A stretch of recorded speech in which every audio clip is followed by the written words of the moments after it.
ஆசிரியர் வகுப்பு எடுத்துக்கிட்டு இருந்தாரு. அவர் அன்பான ஆசிரியர். மாணவர்கள் மனோரஞ்சி பாடம் எடுப்பாரு. மாணவர்கள் அவர்கிட்ட ஃப்ரீயா பேசுவாங்க. ஒரு நாள் ஒரு மாணவன் ஆசிரியர்கிட்ட கெட்ட எண்ணங்களை என் மனசுல இருந்து எப்படி வெளியேத்துறதுன்னு கேட்டான். ஆசிரியர் கொஞ்ச நேரம் யோசிச்சாரு. மத்தியானம் தான் சாப்பிட்டுட்டு கழுவி வச்சிருந்த டிஃபன் பாக்ஸை எடுத்து அதை திறந்தாரு. மாணவர்கள் எல்லார்கிட்டையும் அதை காட்டி இந்த பாத்திரத்துக்குள்ள என்ன இருக்குதுன்னு கேட்டாரு. எல்லாரும் ஒரே குரல்ல ஒண்ணுமில்லன்னு சொன்னாங்க. நீங்க சொல்றது தப்பு, இதுக்குள்ள ஒண்ணு இருக்குதுன்னு ஆசிரியர் சொன்னாரு. ஒரு பையன் சத்தமா காற்றுன்னு சொன்னான்.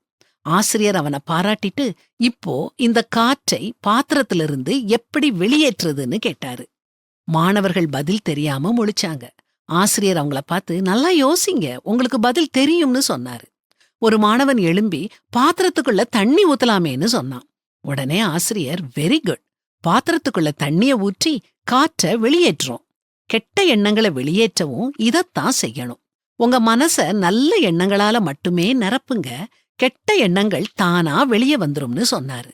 வேதாகமம் சொல்லுது, உண்மையுள்ளவைகளவைகளோ, ஒழுக்கமுள்ளவைகளவைகளோ, நீதியுள்ளவைகளவைகளோ, கற்புள்ளவைகளவைகளோ, அன்புள்ளவைகளவைகளோ, நற்கீர்த்தியுள்ளவைகளவைகளோ, புண்ணியம் எதுவோ புகழ் எதுவோ அவைகளையே சிந்தித்துக் கொண்டிருங்கள். இப்படி சிந்திக்கிறதுக்கு சில டிப்ஸ் தர்றேன். உயரிய குறிக்கோளை வச்சுக்கோங்க. அதை எப்படி அடையறது அப்படிங்கறதுலயே குறியாருங்க. அதுக்குரிய காரியங்களையே சிந்தியுங்க. கடவுளுடைய கிருபையையும் உதவியையும் நாடுங்க. கெட்ட விஷயங்களை சிந்திக்க நமக்கு நேரமே இருக்காது. செஞ்சுதான் பாருங்களேன்.